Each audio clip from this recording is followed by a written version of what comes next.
What's up, Dr. Kim here. Today we're talking about when your ex starts dating someone new. Now, your first instinct might be to panic once you start figuring out that your ex is dating again.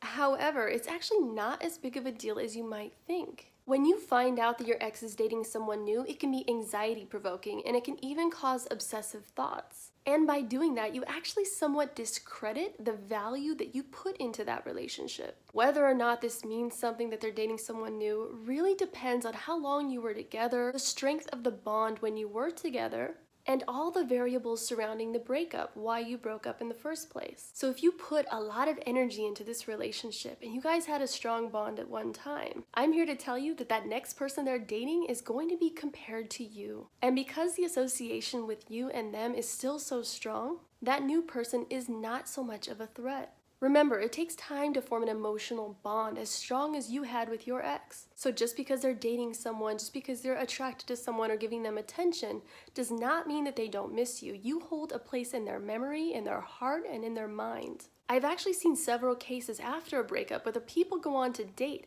and they start comparing their exes to that new person.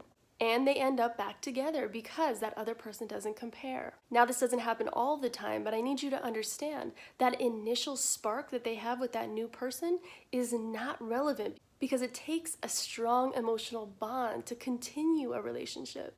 What I encourage you to do is hyper-focus not on who someone else is dating, but on yourself. Yes, on yourself or self-development, but also on the causal factors of the breakup. Was there something that you needed to change about yourself? Were you not filled up inside?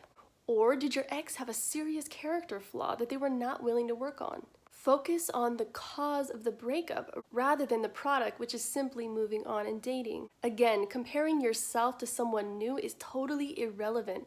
As much as it hurts, I'm asking you to hyper-focus on the cause and your self-development so you can get through this.